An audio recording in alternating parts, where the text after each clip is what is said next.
To the basket. It's down to 7 seconds. You can see the time. Whittenburg. Oh, that's a long ways.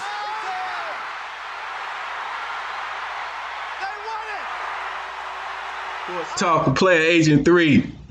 I have an NCAA legend in the building. One of the original cardiac packs. He had one of the greatest, if not the greatest shot in NCAA history. Ladies and gentlemen, Mr. Dereck Whittenburg. How you doing, man? I'm doing great. Is the original that's for the new millennials? Is that's the OG? That's for them. If you want to put that together, is that being the OG? That's for the people who don't know about the old school Wolfpack. Yeah, well, it's been 37 years since we won the national championship, and they're still talking about it, and which is amazing. And probably most of the younger folks can really see the championship through the 30 for 30 produced in 2013. It's the first 30 for 30, 2-hour 30 for 30, talking about the NC State great run we had when we beat all those great teams. And it's amazing that people are still talking about it today. Mm-hmm. Where did that name Cardiac Pack, where did that come from? Well, it came from the fact that for 10 straight games, we won in the last second most of those games. And then as cardiac became, people thinking they was having a heart attack because NC State was always, it was just critical moments and just people's on pins and needles. And so we just that cliche just kind of gravitated to our team, and people caught on and made bumper stickers and made money off of it, and they know it's up to us. Now you were a part of one of the most famous endings in NCAA history. Do you get tired of people talking about that championship in 1983? Well, I don't get tired of it. I just think it's a special moment in sports, and it's an iconic moment because people are still, like I said, talking about it 37 years later. And you go to college to become a better person, to get an education and graduate, and hopefully that you have a great experience and you win a national championship. And I was fortunate enough to obtain all 4 of those, which I thought is very special. It doesn't happen in your college career that you can also, you become a better person. You not only educate, you get your degree, but you win the national championship. I mean, that's everybody's dream. And I was very fortunate and enjoyed the ride. And then here I am 37 years later talking about it. And you're really telling, motivating companies and individuals about what that experience was like to be a part of something that's bigger than yourself. Right. Washington, D.C. Now, you're from the Washington, D.C. area. You played at DeMatha High School for the legendary coach, Morgan Wooten. Talk about, number one, playing for Coach Wooten and just playing at that legendary high school. Yeah, the DeMatha High School. Oh, it's the now? It's the DeMatha High School, which is, we tend to think there's 38,000 high schools in the country, and there's only one DeMatha. And what I appreciate about DeMatha, other than us being very successful on the court, but all of our sports are very successful, is that it was getting a Catholic education, going to Catholic school, learning how to dress. Because we had to go coat and tie and the gray slacks, and the blazer every day. Clean face. You have to be, you learn discipline. They educated you. They did not allow you to slack off academically. They challenged you. And when you came out of DeMatha High School, you were educated. And one thing that nobody talks about at DeMatha, even I went there in '77, that there wasn't incidents of racism. Oh, really? It was predominantly half and half almost. Well, I take that back. It wasn't half and half when I was there. It's probably half minorities and half white now.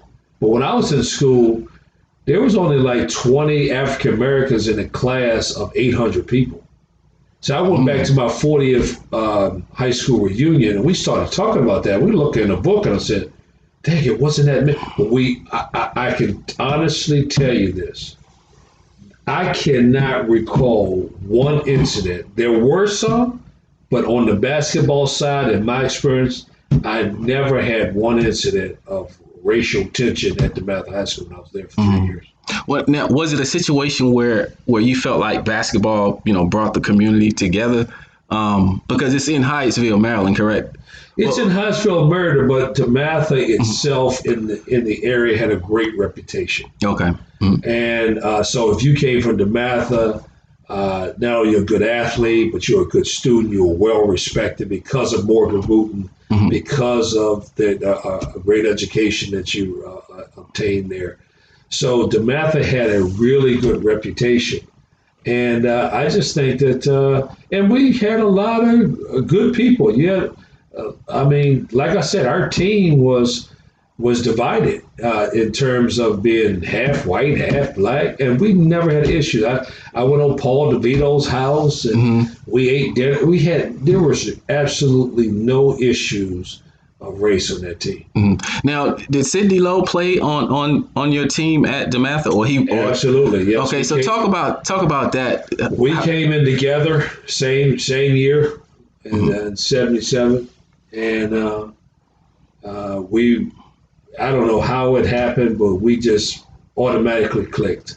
Sidney was tabbed as the best sophomore, probably in the DC area, and I was tabbed as probably the best, one of the best, if not the best basketball player in the Maryland area. Now, my junior high school wasn't Whittenburg was not very far from DeMatha. It was only like 3 or 4 miles from DeMatha, but I didn't know that at the time. And Sidney played in DC area. So we ended up coming together, and I think like maybe the first or second day I was there, we got paired up playing pickup. We first got there, and we played together. And I think ever since then, we played together for the rest of our careers. And we just had a special chemistry, not just, there was a mutual respect. I respect his talent, he respects mine. We became very close. And, we ended up being a part of an undefeated national championship team in 1978. We only lost 7 games in high school. Period. That's including summer league. So we know nothing about losing. So we lost 4 games as a sophomore. We went undefeated in my junior year, and then we only lost 3 games in my senior year at DeMatha. So special moment. Morgan Wooten taught us. He never talked about winning. He only talked about the process, because it already had been established that if you come to DeMatha, you can win the championship. And so if you just practice hard, be coachable, and play together as a team, the ultimate goal is to get the championship. But Morgan Wood never talked about. He talked about, we look at you as a person, a player, your family, and then basketball was fourth. That was the philosophy for Morgan Wooten, and it worked for 42 years. He had 42 seasons of winning seasons and 39 championships. And he was a phenomenal coach, but more importantly, he's just an outstanding leader as well, leader of men, that we have so much respect for him. Okay, so he pretty much prepared you guys for life. Absolutely. During the time that you every were day at after DeMatha. practice, he always talked about a current event. He talked about being on time, being disciplined. He just talked about life work and life skills. And we don't get that much today. It's so different today that everything's predicated on going to the NBA. And to be honest with you, education today is not in the forefront like it used to be. I'm a first-generation graduate. And so DeMatha was an opportunity for me not to play just for great play, but back then to get a chance to get a college scholarship was a big thing. Right. Back then. And not a lot of guys in my area in Prince George's County which is the wealthiest black county in the country. Exactly. It wasn't thought of that, that everybody was going to college. And then I get an opportunity to go to college and be a first generation graduate. That was big time for my family. Yeah. So one thing that's, and I talk to a lot of players or a lot of athletes from the DC, Maryland area. You were a high school All-American. How did Georgetown, University of Maryland miss out on you guys? I mean, how do those things happen? Well, it's two things. One thing, Lefty Driesell was at Maryland. And University of Maryland is probably 2 miles from DeMatha. Actually, US 1 runs up and down east, north, and south. And it passed through DeMatha and it goes right up to the University of Maryland. And Lefty Driesell, the head guards on his team, so actually wasn't in a room. I think Lefty would have recruited us. And then John Thompson at the time did not recruit DeMatha players for some reason. It was told that him and That's interesting. Him and Morgan had some kind of disagreement, and so the great John Thompson, never came over and recruited DeMatha players.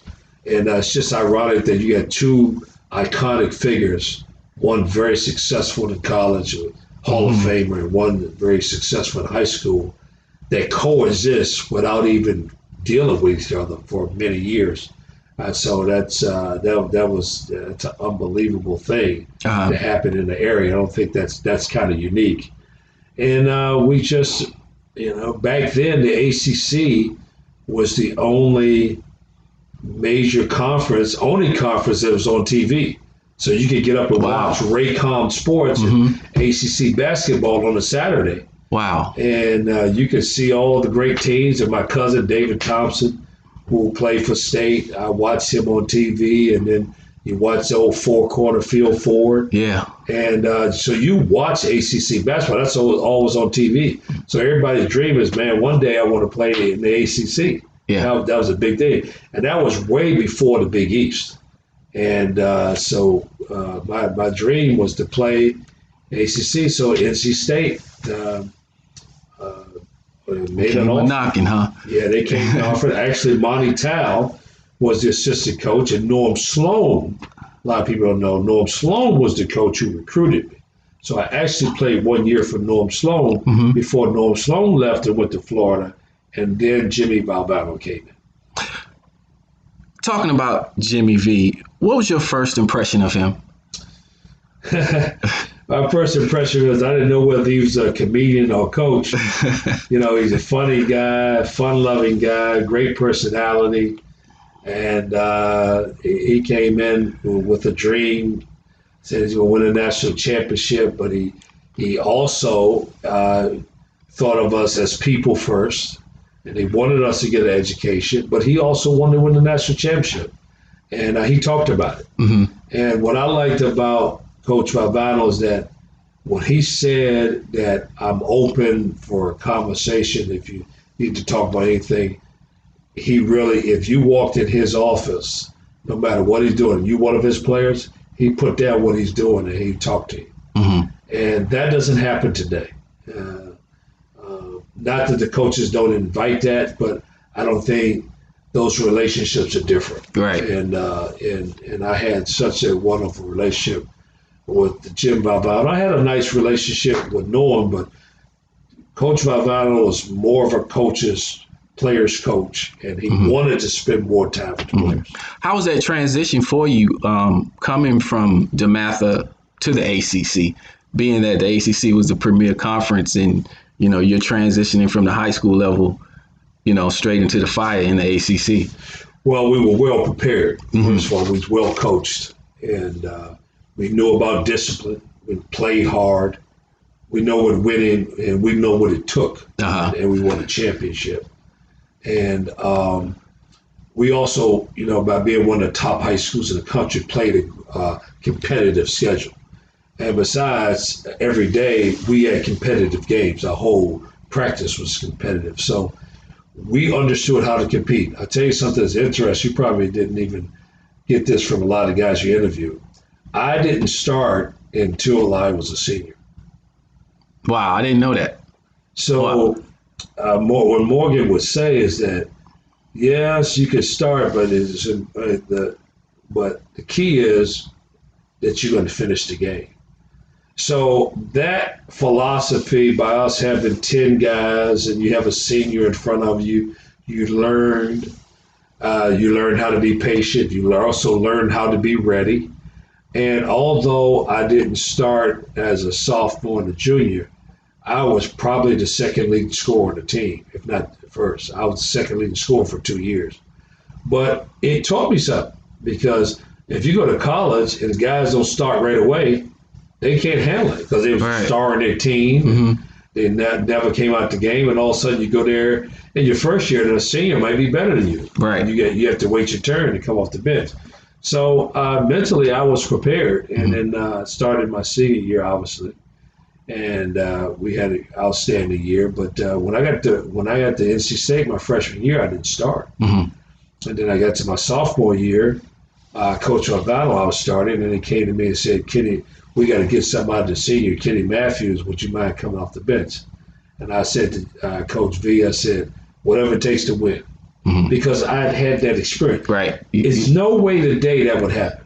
No. If you got a kid today that's starting, and you come to him and say, "Would you mind not starting? I bring this kid to me." Oh, the kid transfer. Exactly. Yeah, it's just a different mentality. Exactly. 1983. You guys were a Cinderella story. Did you know at the beginning of the season, did you know that you guys had something special? Well, we knew we had something special the day Coach Valvano came in. And it just, we believed in him, and we got better. And I think really when we knew we had something special was really the beginning of the season. You know, this is our last hurrah. North Carolina had just won it in '82. Yeah. And we got off to a terrific start. We was in the top 20, and we played Ralph Sampson in that national TV game. We knew we had something special. We knew we could make a run. We didn't know how it was going to look. And I didn't know I was going to be hurt and miss 12 games, but we knew in the beginning of the season when we was on the road that we had a special team. All right, Coach Witt, take me back to that moment, man. Take me back the last maybe 30 seconds in the championship game in 1983. Well, it was actually 44 seconds, but Jim Valvano was in a huddle timeout. We was going to run the 5 play, which is a play where we run Thurl off a double screen and then me on the right side for a one-on-one situation, clear out. And we inbound the ball, and Houston's in a 1-3-1 trap, which is like, okay, they're in a 1-3-1 trap. What we do here is we pass it around. Coach Valvano didn't call a timeout. We pass around, and we know one thing when we practice time to score, game time situations, that if you want to pass the ball around until you get the chance to take the last shot. And the ball ended up, Darryl Bailey had in the corner, had to throw it to me. And I had a clock in my head. And when I retrieved the ball, I knew the time was coming out, so I had to make a play. And that's at the end when I caught it. And it's almost stolen, I grabbed it from him. And I knew I had to get it up because you got a clock in your head. And when I threw that pass, so you call it a pass? The late Renzo Charles, and we dunked it in. It was just, it's a dream come true. Yeah. What was that atmosphere like after that game, especially in the locker room? Oh, just unbelievable. You can talk about it then when it really happens. And Nate McMillan said this to me, and it makes sense. So Valvano believed it. We obviously, Sid and I had done it before, so we believed it. And then my teammates followed us in believing it. Because if you haven't done it, it's hard to believe it. So the only 2 people on that team who had done it was Sid and I. Okay. So Valvano set the stage and set the vision. We as the two leaders and Thurl Bailey believed it, of course. But Sidney and I had done it. We know what winning was about. And the three of us became the leadership that everybody else followed. And it wasn't Ernie Myers didn't say, well, I'm going to do my own thing. Like everybody fell into this is the mission, this is what we got to do. Everybody got to accept their roles. And that's what's special about that team is that it wasn't like we got along. It wasn't like we hung out all the time, but it was so much respect on the team. Yeah. And then everybody bought into what the ultimate goal was. That was winning. Okay. Now, after 1983, you were drafted in the third round in the NBA draft to the Phoenix Suns, correct? Mm-hmm. Did you, how did that work out, being that you guys, you won a national championship, you had a lot of momentum, you were drafted into the NBA. And talk about that experience and, and how you dealt with that situation when you were drafted. Well, I was too happy and excited to be disappointed by being drafted in the first play of the third round. Mm-hmm. Like looking back, I should have been more determined. I should have said like third round, but I was extremely confident. And then I got drafted third round. I think I went to the wrong team. Mm-hmm. I wasn't prepared because the Phoenix Suns played me at the point guard position, knowing that I did not play point guard, and I was a scorer. Uh-huh. So, I went out there and I played well. I played well in the preseason camp, and I just think I was in a tough position because it's like drafting somebody who was a running back, but now you're going to put him at the quarterback. And I haven't thrown the ball. Well, it's very hard to put a scorer. And, now I got to play the point guard position. So I think they put me in a tough position. But I got cut. It was kind of cruel the way I got cut. Al Bianchi, the late Al Bianchi, after he got a training camp. The head coach didn't even do it. They kind of told you, like, right outside the bus, like, yeah, hey, man, yeah, you cut, It was like, you take your plane and you fly home. And then you got to figure it out from there. Mm-hmm. And so I came back to finish school, and I did that. And then I went over to Europe, went over to play in France. And I said to myself, I wanted to focus, which doesn't happen a lot. So a lot of people get cut, they keep trying. I want to make sure I come back and finish, get my degree. Mm-hmm. So I came back and got my degree. I said, then I can do whatever I want from there. So once I did that, I said, you know what, let me go over to Europe. So I went over to Europe for a year in France. And then after my 1 year in France, in Le Mans, I had a good team. I thought that the team was building around me. But Coach Valvano called me up and said, would you come back and coach with me? And I did that. Mm-hmm. And that's how I started my coaching career. Okay. Sounds pretty similar to Rodney Monroe's story. I had him on last weekend, and, we were talking about when he was drafted to the Atlanta Hawks, but they wanted to play him at the point guard position, but Rodney was a scorer. He just ended up in a tough situation. So it sounds pretty similar to what you had gone through when you were drafted to the Hawks. In terms of your coaching career, you've coached at, a couple schools, George Mason, Wagner, Fordham. You've been an assistant at NC State. Did those opportunities fall in your lap, or were they things that you aspired to be? Did you want to be a coach? Absolutely. When I came back, I was a graduate assistant first with Coach Valvano, and then I took on a position. My first full-time position was with Joe Harrington, who was at George Mason. I went and did a lot of worked at his camp and did a lot of motivational speaking, doing the shooting clinics for him. came back and worked. He gave me my first job, and then after George Mason, I went to Long Beach State for a year. Then I came back to State in '87, '88, and then I left State when Valvano left, and then I went to Colorado for 3 years from '88 to '90, and then shoot, I'm missing some from '90 to. Then I went from Colorado. I went to West Virginia.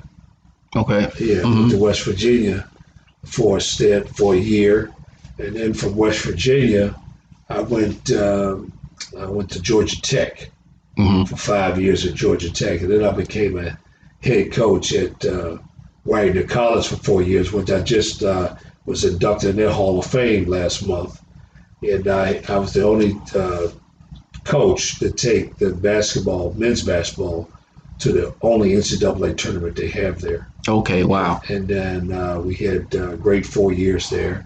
Then I went to Fordham for about 7 years, and we had a nice run. We had the highest finish they've had in Lag 10 in the last 25 years. We came in fourth place in 2005, won 18 games. And then I got fired and went to work with ESPN for about 2 or 3 years. And then I came back to NC State in 2013, and that's when in 2011, I started, when I was with ESPN, I produced the film, the 30 for 30 film. And I was working for ESPN at the time. I also was an NBA scout for the Utah Jazz for a year. And that's why I'm back here at NC State now. I was with Coach Godfrey for 2 years, from 2013 to 2015.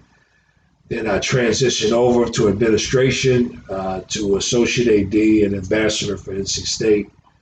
And that's what I'm currently doing now. And what a journey. That's what happens in your coaching career, that you have to take on the opportunities. You may have to move. Right. I think it's probably like 11 different moves I've had, but that's all part of the business. You got to move where the opportunity is, and that's what I did. And I wouldn't change anything. I enjoyed the journey, and I'm still enjoying the journey. Yeah. Staying with the Jim Valvano theme. He gave you an opportunity to come back to NC State to coach. How did it affect you when the point shaving scandal hit NC State, and that whole black cloud kind of surrounded Coach V and the university? Did that have an impact on you?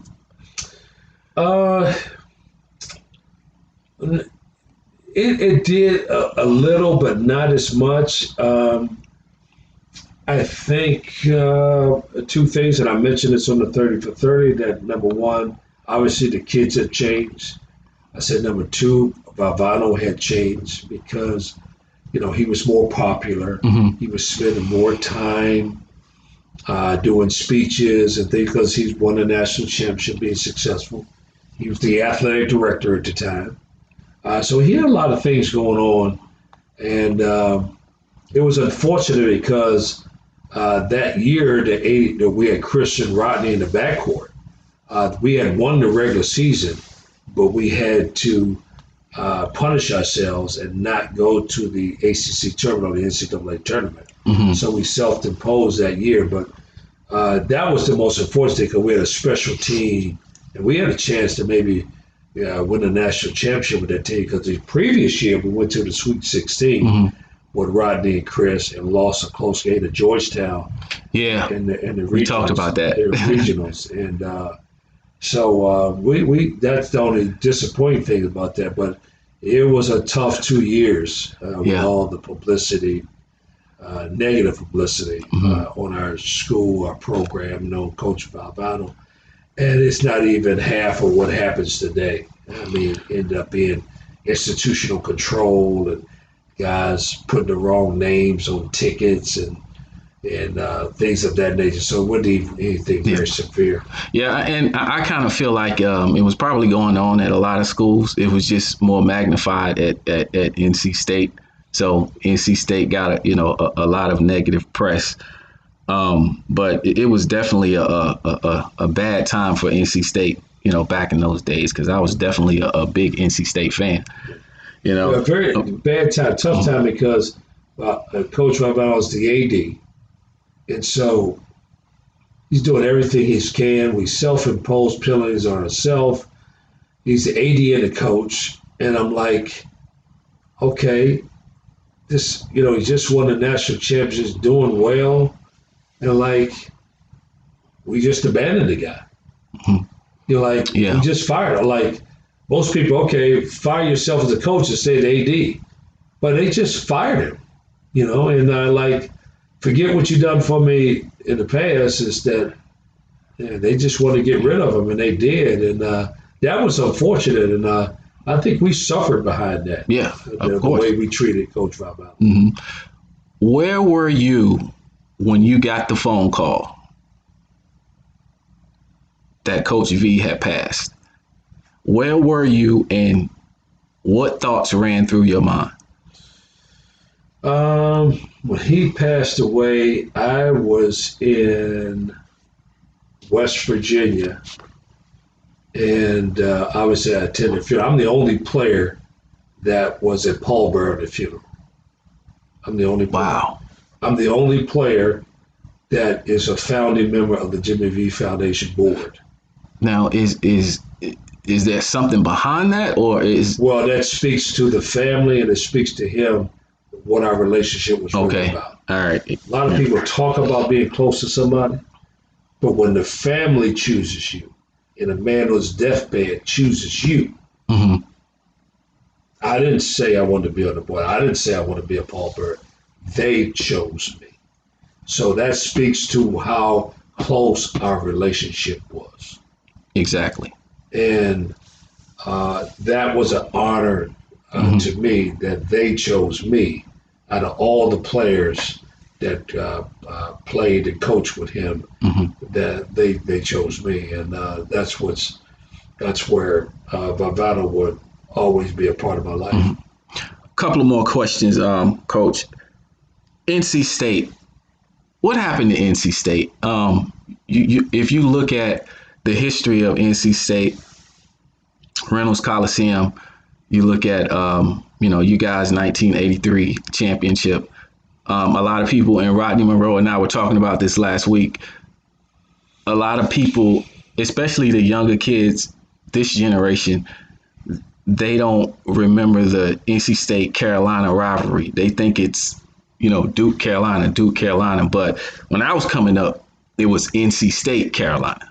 That was the biggest rivalry. The losing, year after year, it just seems like NC State, the basketball program, is an afterthought, versus the Carolinas and the Duke. And since Jim Valvano passed, it just seems like the program hasn't been, what it once was. Can you talk about, in your estimation, what's wrong with the program right now? Well, I just think that we're still trying to find ourselves. If you look at Carolina and Duke, they've sustained some continuity. Mm-hmm. Because Coach K went through his rough patch, and they were getting ready to fire him 3 years. Yeah. And then Tom Butters, to his credit, said, "Hold on," and gave Mike another contract, and the rest is history. Okay. Mm-hmm. Carolina, they went Dean Smith, had Dean Smith for a long time. Matt had a short stint, brought Roy Williams in. They've had continuity. They've had consistency, and not just with the winning, but with the right person for them. Right. Okay? Mm-hmm. We've been trying to find that Valvano. Okay. We've been trying to find that Norm Sloan. We've been trying to find that Everett Case. Everett Case started off in the 60s, consistency. Norm Sloan, consistency. Valvano, consistency. We're trying to find that person that can get us back to where we had consistent success in our program. And so we went through, Les Robinson, who took over right after Jim. Tough time. Yeah. New president, AD. We've gone through several AD changes. Then after Les Robinson, we went to Herb Sendek. And then Herb Sendek had a 10-year tenure, but some success, then some okay. And then Sydney had 5 years in there, and then you had Mark Godfrey. So we've had a lot of coaches in the last 30 years. Mm-hmm. So if you look at Carolina Duke's consistency, they've had 3 coaches in Carolina in 30-something, 40 years. Yeah, makes sense. Makes sense. Duke's had 1 coach in 30-something years. We've had 6. Mm-hmm. So that there's we're trying to find. We haven't had nobody sustain it for a long period of time and end up staying here. And ever since Coach Valvano, we just haven't had the consistency. Hopefully that Coach Keats the right person, and he got off to a good start. And then last year, we had won enough games we didn't get in. So hopefully he can give us consistency. He's young, and he's got a chance. Hopefully that he can still continue to build his success. Maybe he can be that person. But we need consistency. Right. Makes sense. Makes sense. The person we can believe in. I gave credit. I was on a show couple months ago with Eric Montross and Nolan Smith, and I said, who I commend? I commend the University of Virginia, because when Tony Bennett first came there 3 years, he had a rocky start, but they stayed with him. Mm-hmm. Now, he's not the norm. Very religious guy, old school guy. We don't have many of them in college basketball, but they stayed with him because the powers to be found out that Tony Bennett is the right person for our program and for our university. He's the right person. He's the right character. Mm-hmm. He's got everything that we want out of University of Virginia. And that's who we want representing us. And look what they've done. Nobody gives University of Virginia credit. Yeah. But they have, everybody's always looking for the right coach, but you got to find the right person that fits your culture, that fits your philosophy. I commend UVA for doing that. That's good stuff. Now I want to get your thoughts on this before I let you get out of here. You're a well respected person in the community. You were a very decorated player. What are your thoughts on the lack of African Americans, whether it's in sports or any other areas of life? What are your thoughts on the lack of African Americans in managerial positions in professional and college sports? Do we not understand our value? What do you think about that topic? I think we've had it's been a roller coaster, I would say. So back when I was let's go back. So in 1987, when the Black Coaches Association was formed, there was very few black coaches in football in college. Very few, maybe less than 10. And there were very few black colleges in major colleges. Out of 341 schools, there's very few. And all of a sudden, then it really took a big turn. We started getting a lot of African American coaches and Tubby Smith and a lot of John Tom. We had a lot of black coaches. We got up to one time we got up to 30-some black coaches. Mm-hmm. And then it went down. I don't know why. Guys have opportunities, but we didn't have enough young coaches coming up and getting opportunities for some odd reason. And then all of a sudden Obama became president. So it looks like things were great. But if we look across the board, I'm just not sure where we are right now.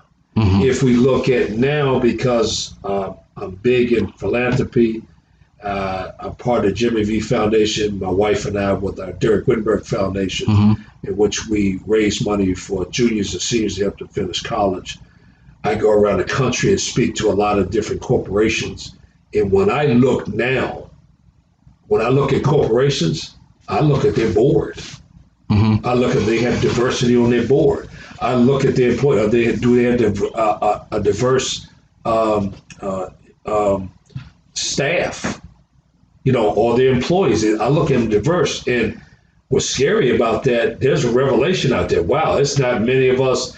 We just looking at sports, but in the corporate world and everywhere else, it's not very diverse. So we've had a roller coaster with that happen.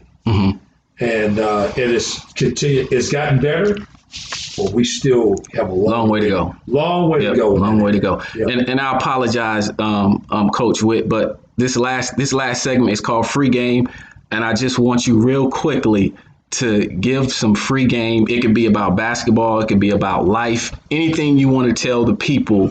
It could be a inspirational quote, but any type of free game you want to offer. Well, first of all, my philosophy is that a vision is a dream with a plan, and all things are possible. But for every individual out there, it starts with a tremendous attitude every day, and don't take for granted when you wake up that is not something that you should just look over. Your belief in yourself, your belief in a higher being. And don't forget that your purpose is not only about yourself, it's the people that you can touch. And don't forget to bet on yourself. That's a famous quote by Muhammad Ali. Do not forget to bet on yourself. Everybody has a great journey. Live your journey, believe in your journey, stay the course, and you can accomplish anything you like to accomplish. There you have it. Well, I appreciate you coming on, man, and I definitely wish you much success. And I'm hoping that we can get NC State back to prominence and bring us another national championship. Well, we got some really good coaches, and we still a work in progress. We got a great new athletic director, Lou Corrigan. Gene Corrigan, his dad was a longtime commissioner. Yeah, I remember. ACC. Yeah. So our leadership great. Dr. Woodson, our chancellor, what a great chancellor we have. Just finished a $1 billion campaign for the university. So we got a lot of great. Now everybody looks at NC State only from an athletic perspective, but our textile school is #1 textile school in the country. Engineering, right? Engineering is one of the top engineering schools in the country. I mean, we got a lot of great things going on at NC State with Centennial Campus and things we got going on. So we have to get back and celebrate and believe in who we are and talk about and sell the great things that we're doing as a university, not just athletics, but all the other great things that we're doing. Okay. Dereck Whittenburg, Sports Talk with Player Agent 3.